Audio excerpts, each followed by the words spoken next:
Deus abençoe nossas crianças. Abra sua Bíblia, querido. João, Evangelho segundo João, capítulo 17.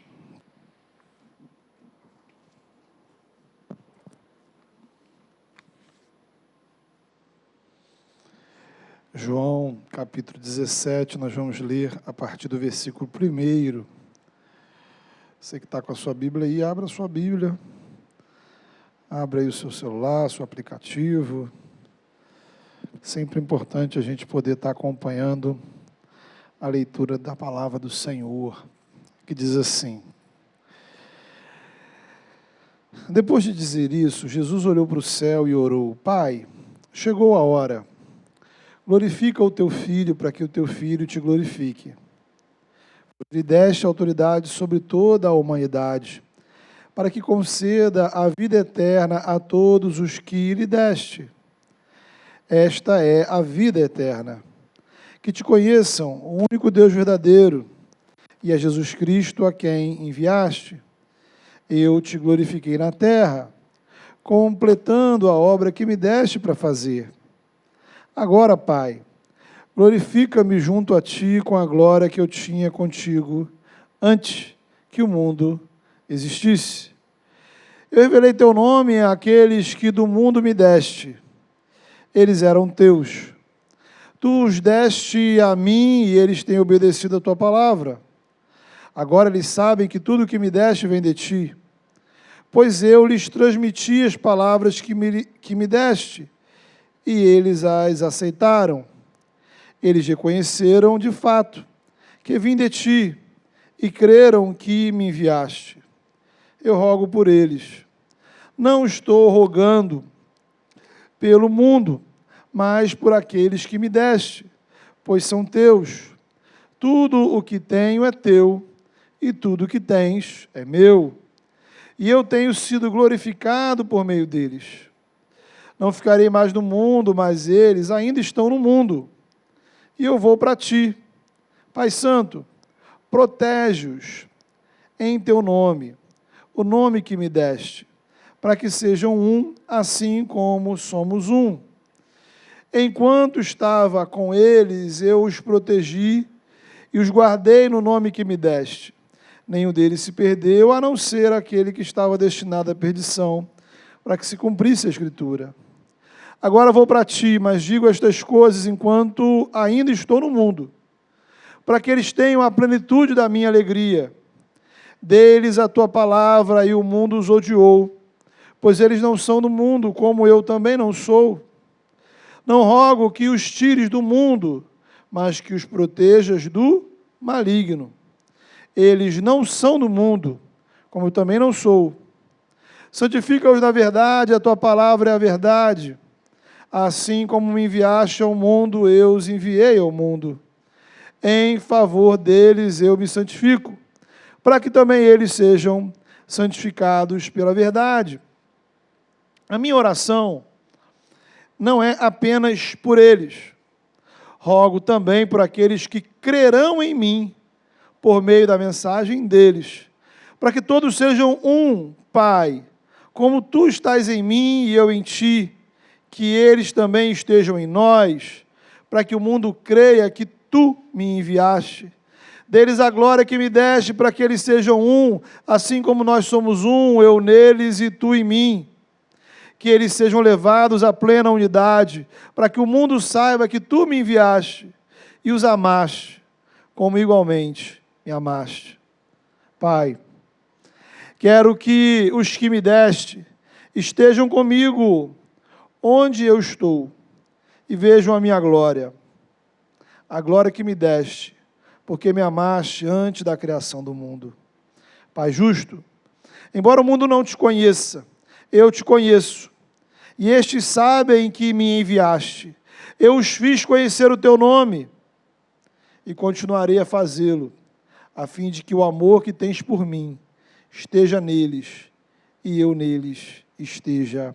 Amém. Queridos, a oração é possivelmente a parte mais popular do cristianismo.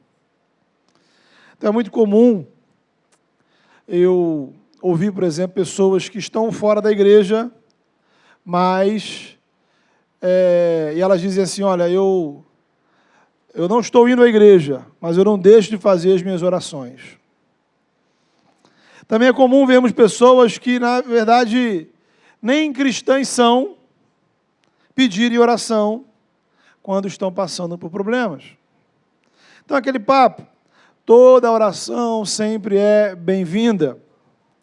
Até mesmo na mídia, você vai eventualmente ver apresentadores de televisão e até narradores falando da oração como um momento de fé, algo positivo. Então a oração ela deixou de ser um papo de crente, né, uma conversa de igreja, deixou de ser algo do cristianismo e passa a ser uma espécie de patrimônio cultural da humanidade. Todo mundo fala de oração. É curioso que todo mundo, cada vez mais, as pessoas cada vez mais falam mal das igrejas. As pessoas cada vez mais falam mal dos pastores. Rejeita-se o cristianismo, mas ninguém rejeita a oração. Até os bandidos pedem orações pelo seu negócio. Os corruptos oram para agradecer seus esquemas. Hoje em dia, acredite se quiser, tem gente até cobrando por oração. Então, 5 minutos é um valor, 10 minutos é outro. Não sei se você já viu isso por aí. Existe. E eu estou orando de graça. Ao longo dos séculos, o cristianismo passou por diversas divisões, né? E você vai ter aí milhares de denominações espalhadas pelo mundo. Então você não precisa ir muito longe para encontrar as igrejas mais estranhas, esquisitas. Todavia, em todas elas, as mais estranhas possíveis, você vai encontrar gente fazendo oração. Então a oração continua sendo um sucesso. E aí é interessante observar que Jesus foi um homem de oração. Era uma prática regular da vida de Jesus. Há momentos onde Jesus se retira para orar sozinho.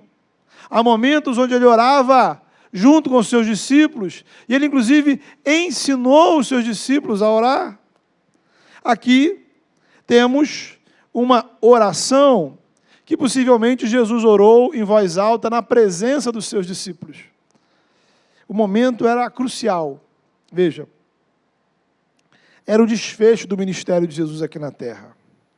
Jesus estava se preparando e preparando os seus discípulos para o momento da cruz. Algumas horas depois, talvez alguns minutos, Jesus foi preso. Então você vai ver do capítulo 14 até o 16 do Evangelho de João, é como se fosse a última conversa de Jesus com os discípulos. Um discurso de despedida, de conclusão. E 2 aspectos chamam a atenção nessa oração. Nela nós podemos compreender, ou por um lado podemos compreender quem é Jesus, podemos entender como Jesus se via, como Jesus se apresenta diante de Deus, né? Como Jesus ele se explica, se identifica. E por outro lado, podemos encontrar pedidos de oração de Jesus. Veja você que coisa interessante, né? Imagine você está aí num dos nossos núcleos, né? Um dos nossos encontros de oração, e você fosse orar em dupla com Jesus. E aí você perguntaria, Jesus, quais são os seus pedidos de oração? Já imaginou? Ou então, você encontrando Jesus na rua, e, óbvio, né? Você vai pedir, pô, Jesus, ora por mim. Qual seria a oração que Jesus faria por você? Pense por um momento. Você é Jesus sentado, Jesus vai orar por você. O que estaria presente nessa oração? Capítulo 17 de João nos dá, assim, um vislumbre dessa realidade, né? Temos aqui pedidos de oração feitos por Jesus. Jesus orando pelos seus discípulos e por todos os que vierem a crer nele. Então, antes da gente entrar nos pedidos de oração de Jesus, temos aqui uma visão, a visão que Jesus tinha sobre si mesmo e a visão que Jesus tinha sobre Deus. Porque a oração é isso, queridos. A oração revela o que você pensa sobre Deus. Quando você ora, de cara, a gente percebe, fica muito explícito quem é Deus para você e como você se enxerga diante desse Deus. E aí, quando olhamos para a oração de Jesus, vemos que ele se refere a Deus como Pai e se apresenta para Deus como Filho. Então, a oração de Jesus, ela nos ajuda a ir ao encontro do coração do Evangelho. Quem é Jesus? Essa é a pergunta mais importante do cristianismo. Quem é Jesus? É a pergunta mais importante que o Evangelho faz para você. Quem é Jesus para você? Por quê? Se Jesus for um ser humano qualquer, o cristianismo não faz o menor sentido. Se Jesus for apenas um tipo de profeta que pregou bem, ou um revolucionário que lutou contra a opressão política, religiosa, ou talvez Jesus fosse um espírito evoluído que andou pela terra para iluminar nosso caminho, ou apenas um exemplo, um bom exemplo. Em todas essas hipóteses, o Evangelho perde seu sentido, o cristianismo, como nós entendemos, não tem razão de ser. As igrejas seriam todas uma farsa. A gente pode fechar as portas. Agora, se a gente leva a sério o que Jesus fala sobre si mesmo, a coisa muda de figura. Veja o versículo 5. Jesus diz que ele é o Filho de Deus, que existia de maneira gloriosa antes que houvesse mundo. Opa, estamos falando de alguém que não passou a existir quando a sua mãe ficou grávida. Quem é Jesus? É o Filho eterno de Deus. Na gravidez de Maria, esse Filho de Deus, ele se encarna, ele passa a existir como ser humano. Jesus é o Filho de Deus 100% divino. Por quê? Porque ele é igual a Deus, compartilha todos os atributos divinos, todas as qualidades, todas as características de Deus estão presentes no Filho, em Jesus. Jesus é 100% divino. Jesus é o Filho de Deus, 100% humano, porque é igual a mim e a você. Jesus compartilha todas as características e limitações da humanidade. A única coisa que você tem, que Jesus não tem, é o pecado. Porque o pecado não faz parte da essência do que é ser humano. Pecado, né? Deus não nos criou pecadores. O pecado é um problema que nos atinge, que justamente Jesus veio resolver. Então, mais uma vez a pergunta, quem é Jesus? Jesus é o Filho de Deus, totalmente divino, totalmente humano, que existe eternamente igual ao Pai, e que passou a existir como ser humano no tempo e na história, quando por obra do Espírito Santo Maria engravidou.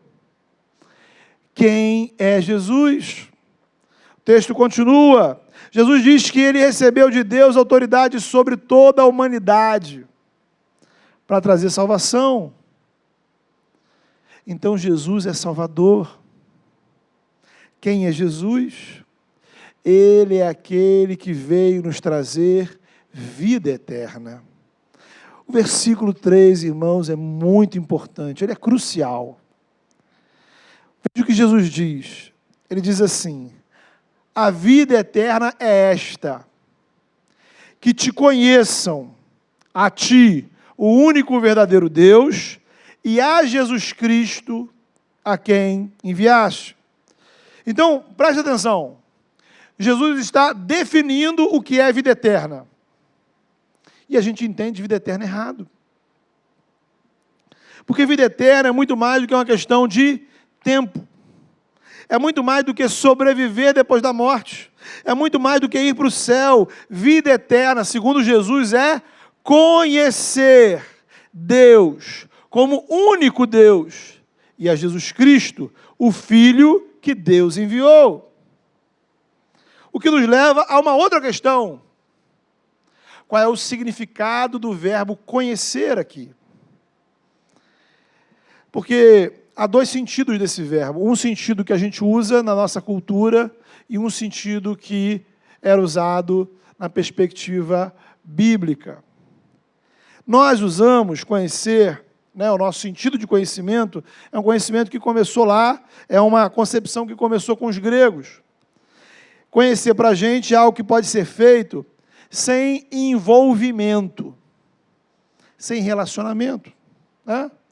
Então eu pergunto para você assim, poxa, você conhece o Cristiano Ronaldo, você conhece o Vladimir Putin, você conhece a Madonna? Quem não conhece? Todo mundo conhece. Por quê? O sentido de conhecer em nossa cultura é você ter informações sobre alguém. Eu nunca vi essa pessoa. Eu nunca conversei com ela. Eu nunca fui à casa dela. Mas eu posso ser um especialista sobre ela. Saber tudo. O verbo conhecer na Bíblia tem uma outra característica, que é um sentido que vem lá do Antigo Testamento. A perspectiva hebraica de conhecer traz a ideia de relacionamento, intimidade, andar junto. Conhecer significa uma interação real, convivência. É com isso em mente que você precisa agora voltar para o versículo 3. O que é vida eterna? Existir para sempre? Sair daqui e ir para um lugar melhor depois da morte? Ter muitas informações sobre Deus? Ter uma vida religiosa?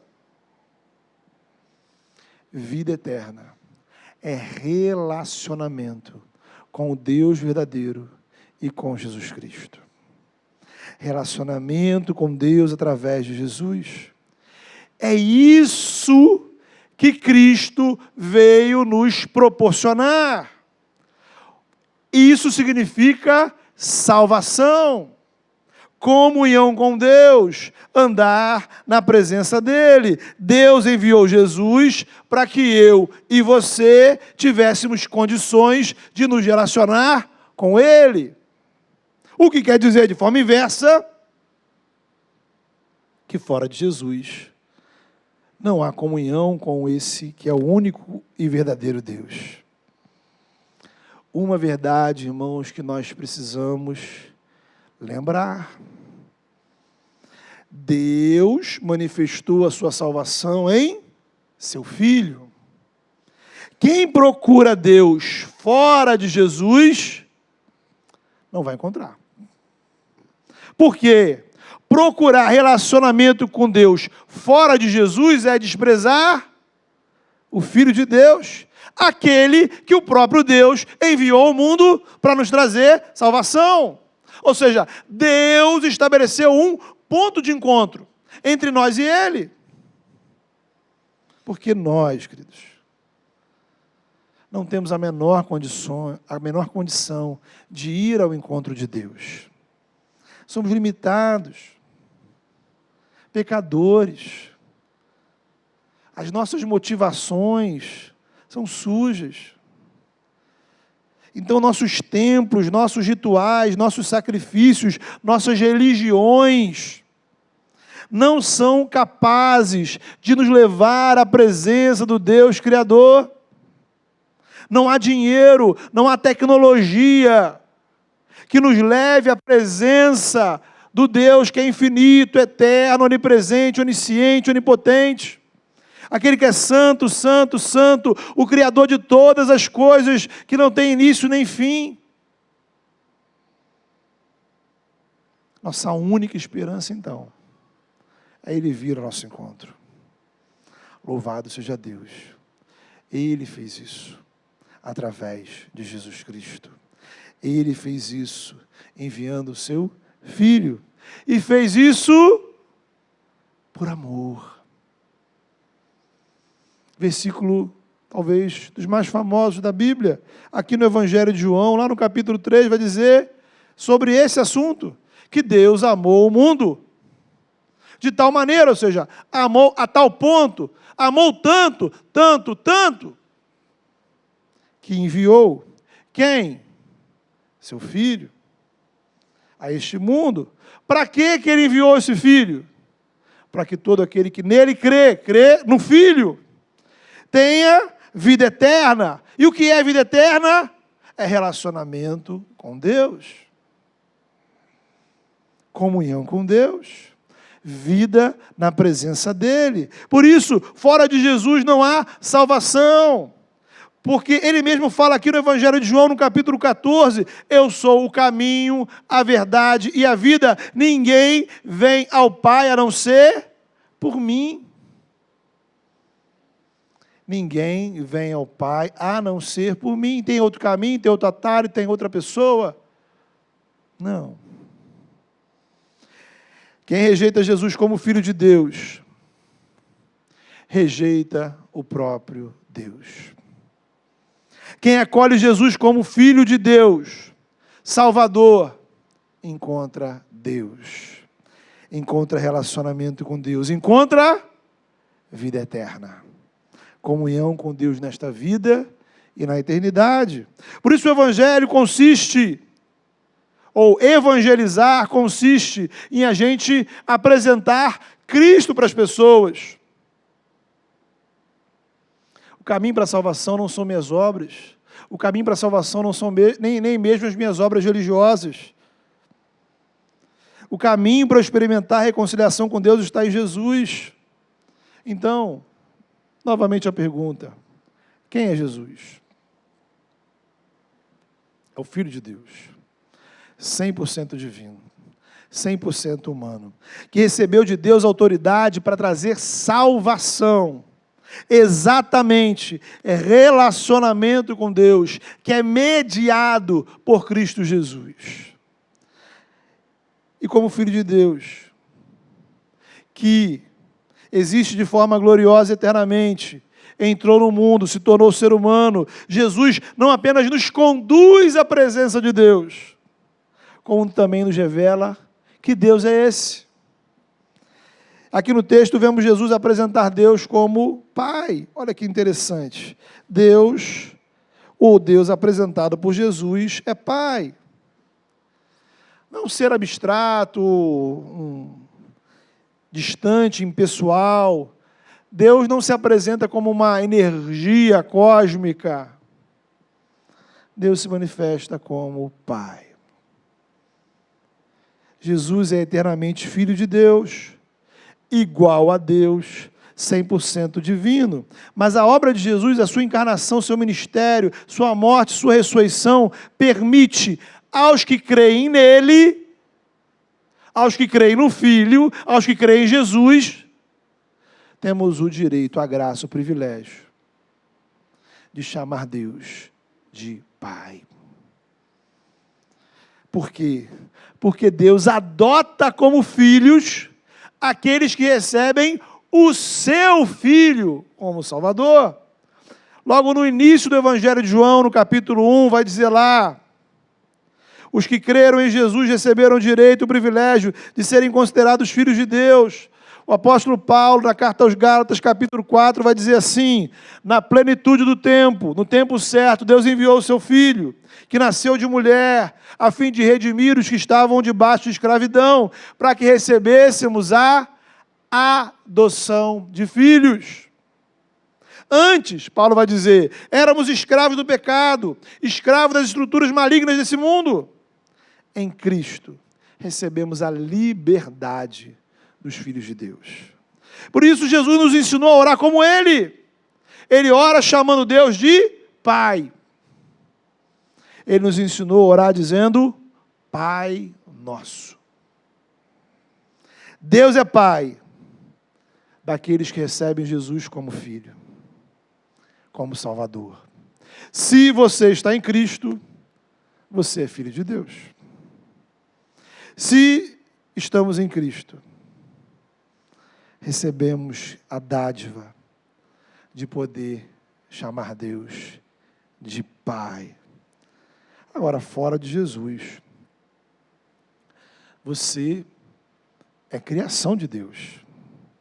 Você traz a imagem e semelhança de Deus residual na sua vida. Te falta a comunhão. Te falta o relacionamento. Você tem informações sobre Deus, mas talvez te falte entrar na família de Deus.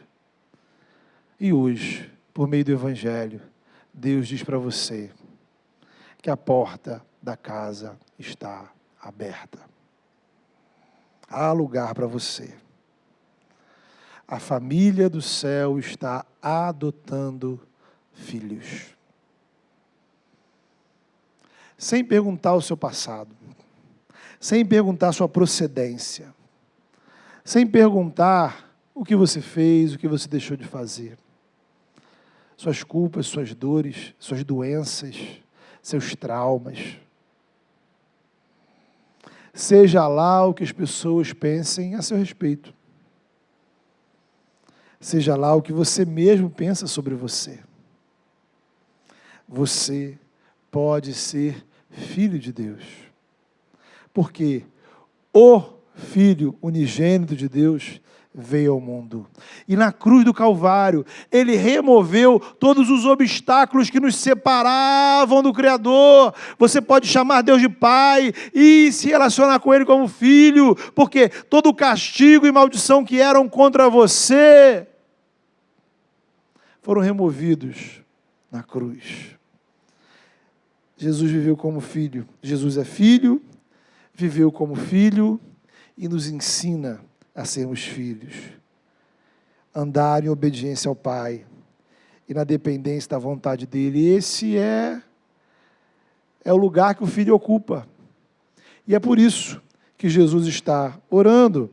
Veja, versículo 4, Jesus diz assim, eu te glorifiquei na terra, consumando a obra que me confiaste. Então Jesus veio como filho, não buscar sua própria glória. Jesus não veio executar grandes ideias. Jesus não era um empreendedor de religião. Jesus veio cumprir a missão que o Pai lhe deu. Esse é o papel dos filhos. É interessante que as pessoas gostam, em geral, de tratar Deus como Pai, né? Todo mundo quer ser filho de Deus. Todo mundo quer ter intimidade com Deus. Todo mundo quer ter acesso privilegiado ao Criador. Mas nos esquecemos, ou fingimos que nos esquecemos, que ser filho significa também servir ao Pai em obediência. Então, essas duas ideias, elas estão associadas, interligadas ao termo Pai. Tem a ver com afeto, tem a ver com autoridade, tem a ver com comunhão, tem a ver com obediência, relacionamento, serviço. Em outras palavras, você é filho, mas você também é servo. É o modelo do ministério de Jesus. Jesus é filho de Deus, por isso ele chama Deus de Pai. Mas ele não se valeu do direito de filho para fazer o que queria. Ele se colocou a serviço da vontade do Pai. O apóstolo Paulo nos explica bem essa realidade, lá na carta aos Filipenses, no capítulo 2, quando diz assim: embora Cristo, sendo 100% divino, não considerou a igualdade com Deus como algo que devia se apegar, antes ele esvaziou-se a si mesmo e veio ao mundo como servo. E como ser humano, humilhou-se e foi obediente ao Pai até a morte, morte de cruz. Queremos o lugar de filhos, queremos a intimidade com Deus, queremos as bênçãos de sermos filhos, mas não queremos a obediência do filho, não queremos a humildade do filho, não queremos ocupar a posição daqueles que, porque são filhos, se dispõem a servir e até humilhar-se a si mesmo, esvaziar-se a si mesmo para servir aos interesses do Pai. Quem é Jesus? Em Cristo somos filhos e servos. Jesus é o Filho de Deus, divino, humano, que traz salvação, que nos dá a graça de sermos filhos, que nos envia ao mundo como servos, o que nos leva ao versículo 18. Veja só: assim como tu me enviaste ao mundo, de Jesus, eu também os enviei. Jesus é missionário. Jesus é missionário, Jesus é pastor. Ele reúne ao seu redor um grupo de pessoas a quem ele manifesta a graça de Deus. Pessoas que Jesus discipulou, pessoas que Jesus pastoreou. E agora está chegando a hora de Jesus enviar essas pessoas ao mundo para fazerem novos discípulos. Lembre-se, esta oração é o último momento de Jesus com os discípulos, antes de ele ser preso. Ele irá reencontrá-los após a sua ressurreição. Então, veja, Jesus está fazendo o que aqui? Intercedendo, orando pelos discípulos, orando pela igreja. Se você já é cristão, meu irmão, minha irmã, aqui Jesus está orando por você. Versículo 20, ele diz explicitamente: não oro apenas por esses que estão aqui, os apóstolos, aqueles discípulos, mas também por aqueles que vierem a crer em mim. Jesus diz também explicitamente no versículo 9: não oro pelo mundo. Olha que interessante, Jesus dizer que não ora pelo mundo. Ele diz: eu estou aqui para interceder pelos discípulos, eu estou aqui para interceder pela igreja. Jesus estava ali para interceder pela sua vida. Você já parou para pensar sobre isso? Jesus orando por você. Por isso essa oração, ela é conhecida como oração sacerdotal de Jesus, pois Jesus está nessa posição de sacerdote, de intercessor, algo que ele continua a fazer por nós no céu. E aí talvez você se pergunte: mas por que, afinal de contas, Jesus não ora pelo mundo? Porque Jesus não ora por aqueles que ainda não são cristãos. A lógica é simples. O mundo precisa de salvação. A salvação do mundo está em Jesus. E como é que essa salvação chega ao mundo? Através dos discípulos de Jesus. Através do corpo de Cristo, através da igreja, através da sua vida, através da minha vida, através do que nós fazemos como igreja. Querido, nós não somos a esperança do mundo, mas a esperança chega ao mundo através dos cristãos e da igreja. Essa é a lógica do Evangelho, não há outra. É a única lógica que se extrai do Novo Testamento, dos ensinos de Jesus. É a missão que recebemos, que é um grande privilégio, mas também uma grande responsabilidade. Aí a gente começa agora a olhar os pedidos de oração de Jesus. Eu queria destacar duas áreas. Veja, Jesus não ora para que os seus discípulos não fiquem doentes. Jesus não ora pelo casamento dos seus discípulos. Jesus não ora para que os seus discípulos sejam poupados da perseguição. Jesus não ora pelos problemas financeiros dos seus discípulos. Em primeiro lugar, Jesus intercede pela unidade dos seus discípulos. Versículo 11. Pai Santo, guarda-os em teu nome, para que sejam um, assim como nós somos. Então, queridos, a falta de união entre os cristãos é um dos maiores obstáculos à missão. Versículo 23, Jesus vai dizer que a unidade dos discípulos é testemunho ao mundo. Sabe, talvez você não tenha percebido, né? Talvez você ainda não chegou nessa parte da sua leitura bíblica, no seu crescimento espiritual. Mas é importante você entender a seriedade com a qual a Bíblia trata a questão da divisão na igreja. Um exemplo simples é você olhar as obras da carne, que Paulo lista em Gálatas capítulo 5. E você vai ver que pecados que nós consideramos seríssimos, absurdos, estão do lado de pecados que nós, crentes, praticamos de forma corriqueira no dia a dia da igreja. E aí eu vou te dar dois conselhos. Um conselho para a sua boca, um outro para o seu ouvido.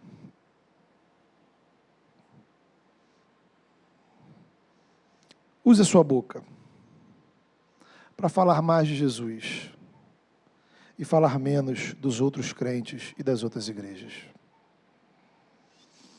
Ah, pastor. Irmão, existe crente difícil e o mais difícil deles possivelmente é você. Existe igreja complicada pra caramba. A nossa é uma delas. O ponto é,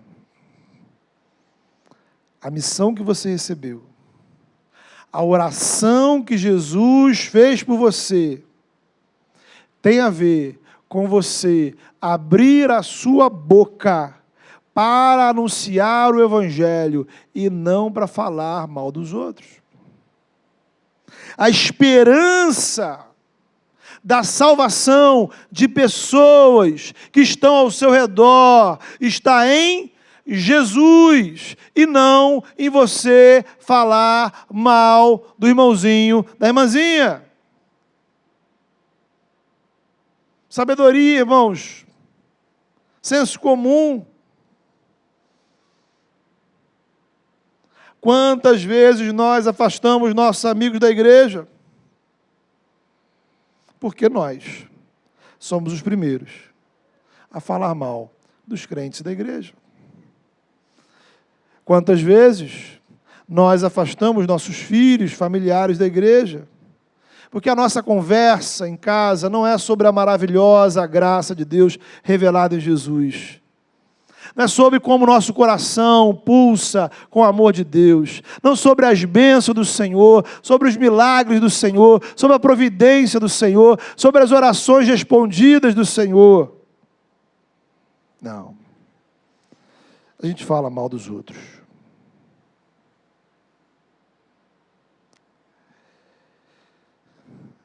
A questão não é, mais uma vez, que a igreja são perfeitas. Não, elas são defeituosas. Já falamos disso aqui trilhões de vezes. A pergunta é, a qual propósito serve a sua fala? Ela não edifica nem quem fala, nem quem ouve. João Batista ensinou e cantamos aqui.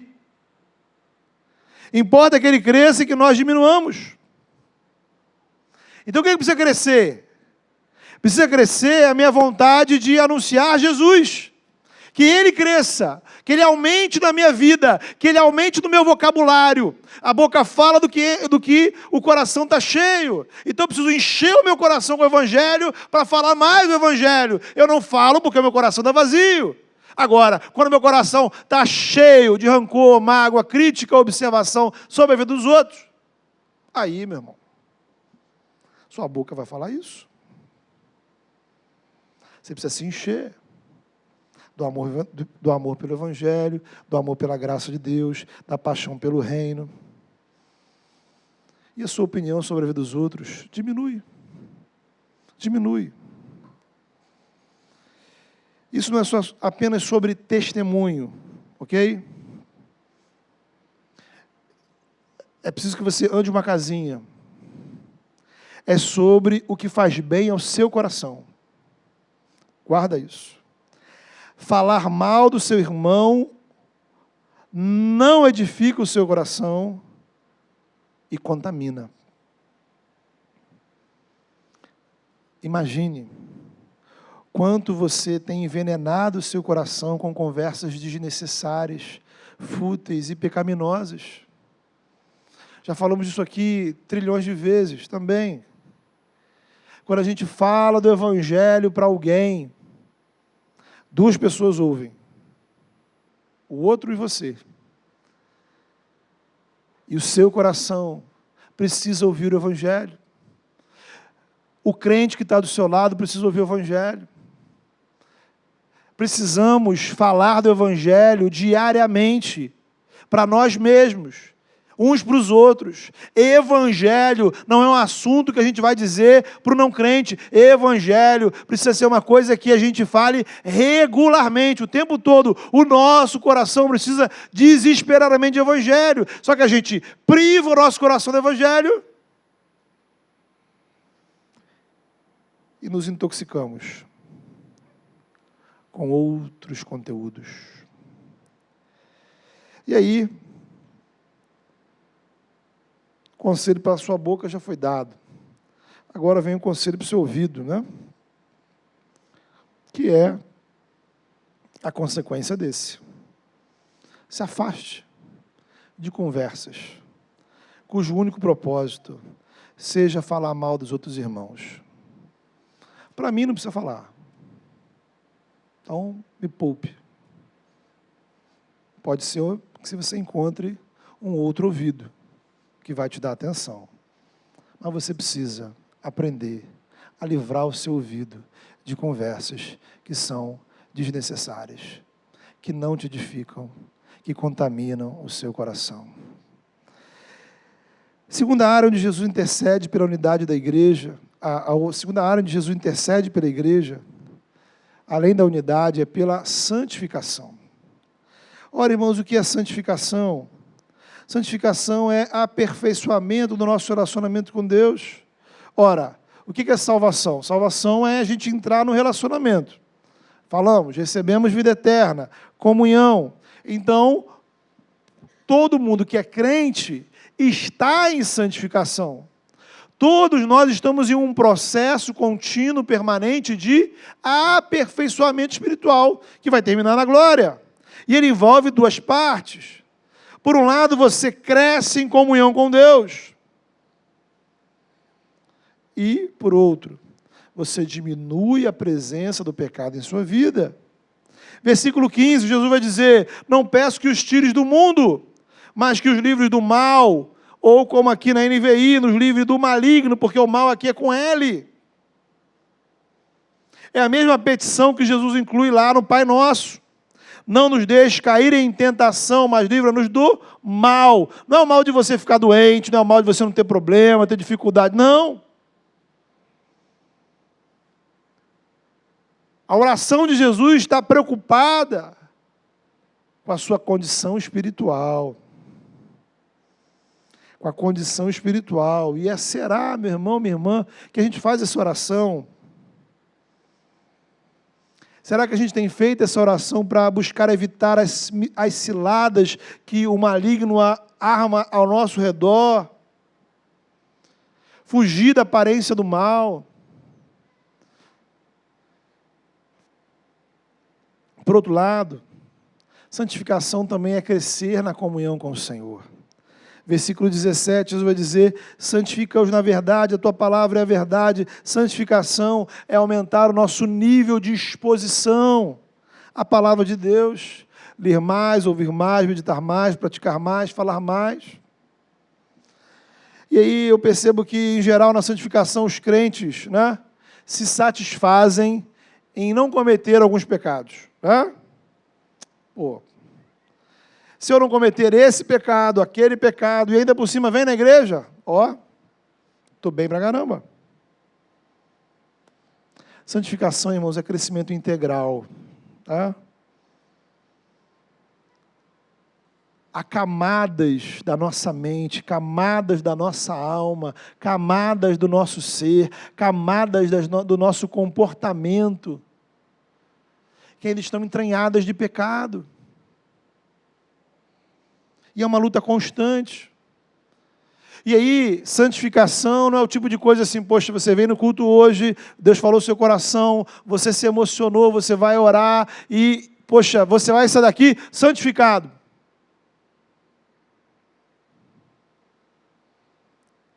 Ali, quando você chegar ali, no café, o pecado já está batendo na sua porta. Então, não é uma coisa que a gente recebe agora, resolve e acabou. É uma luta que não é diária. É uma luta que é minutária. Né?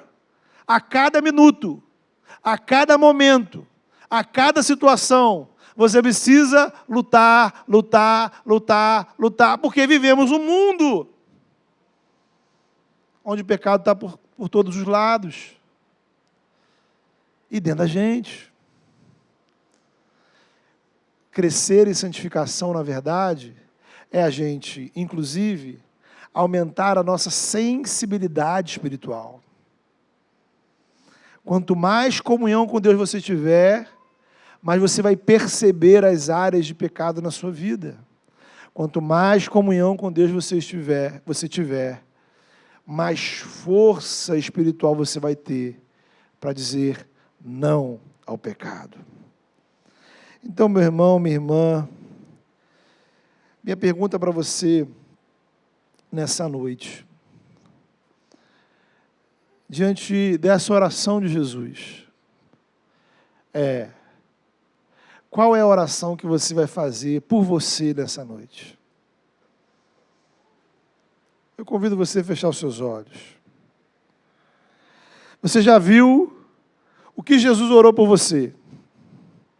Você já sabe quais foram os temas, os conteúdos que estavam presentes na oração. Como Jesus se entendia diante de Deus, quem era Deus para Jesus. Quais foram as súplicas, as petições que Jesus colocou diante de Deus. Eu acho que aqui tem algumas áreas, alguns assuntos, alguns pontos que você deveria considerar e colocar diante do Senhor em oração. E a primeira pergunta que você precisa responder é: quem é Jesus para você?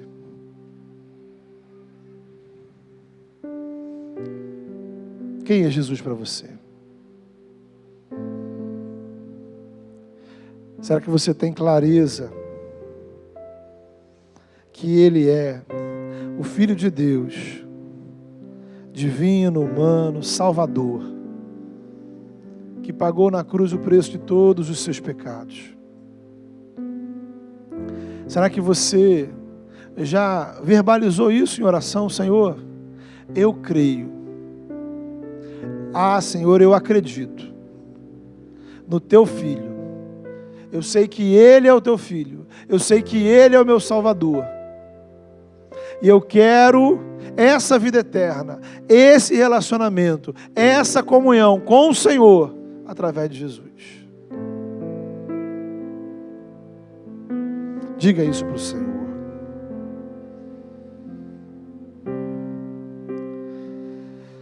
Peça ao Senhor a graça de viver como filho. Talvez você já esteja na condição de filho, mas não está vivendo como filho.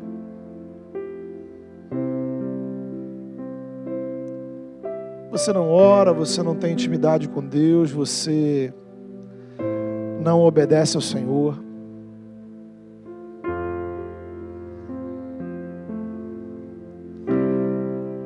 E nessa hora também, ora ao Senhor. Talvez você tenha usado os seus lábios para falar o que não deve. Talvez a sua boca tenha sido um instrumento que não tem gerado edificação. Assuma um propósito diante de Deus. Senhor, eu quero encher o meu coração com o Evangelho, eu quero só falar do Evangelho. Eu quero falar do Evangelho na minha casa, eu quero falar do Evangelho para a minha família, eu quero falar do Evangelho para os meus amigos da igreja, eu quero falar do Evangelho para os meus amigos do trabalho, eu quero falar do Evangelho. Eu quero semear Cristo nos corações. Semear a graça de Deus nos corações.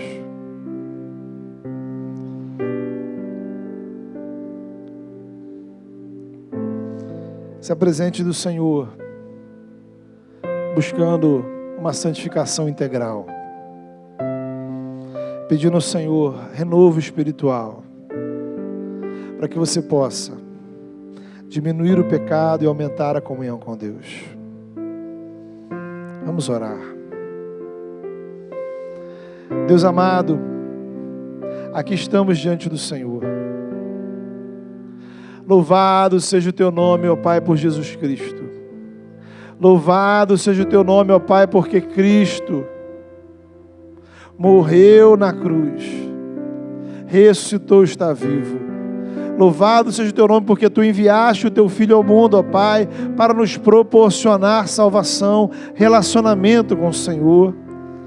O que era impossível a nós, o Senhor fez em Jesus. Louvado seja o teu nome, porque a tua graça nos alcança, nos toca com o teu Espírito. E agora, Senhor, em nome de Jesus, que aqueles, ó Pai, que aqui chegaram, que ainda não tiveram a experiência de confessar Jesus como seu Salvador,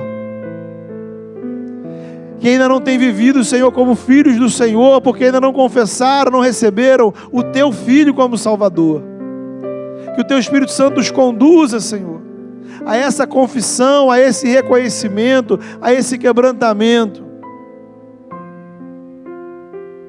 Que nessa noite, ó Pai, que nesse lugar, pessoas, ó Pai, recebam do céu a dádiva, Senhor, da adoção de filhos, da inclusão na família do céu, o privilégio de chamar o Senhor, ó Pai, de Pai, a certeza, Senhor, da salvação, selados com o Espírito Santo da promessa.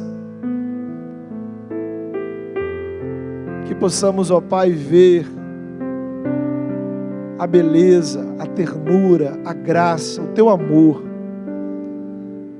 em teu Filho, em Jesus, o nosso Salvador. E que essa graça, que essa ternura, que essa beleza, que esse amor preencha o nosso coração. E que a gente possa falar mais de Cristo e menos, ó Pai, da vida dos outros. Que os nossos lábios se prestem, Senhor, à edificação, a começar a nossa própria edificação. Que possamos falar mais de Cristo para nós mesmos e remoer menos pensamentos e sentimentos destrutivos. Que possamos falar de Cristo para os nossos irmãos dentro da igreja, Senhor. Que possamos nos edificar. Que possamos falar mais de Cristo para aqueles que estão ao nosso redor. Leva-nos, ó Deus, a um passo a mais em santificação, a mais comunhão com o Senhor, a menos pecado em nossa vida. Que tu cresças, ó Pai, em nós. Que o nosso orgulho, vaidade, que os nossos pecados diminuam, Senhor. Santifica-nos, ó Pai. Santifica nas camadas mais profundas da nossa alma, nos pecados entranhados, ó Pai, nos pecados ocultos, nas mentalidades pecaminosas, ó Pai, nas estruturas, ó Deus, que ainda não experimentaram a redenção. Lava-nos e purifica-nos, ó Pai, pelo sangue de Jesus. E ajuda-nos a andar em santidade, para a glória do Teu nome, em nome de Jesus. Amém.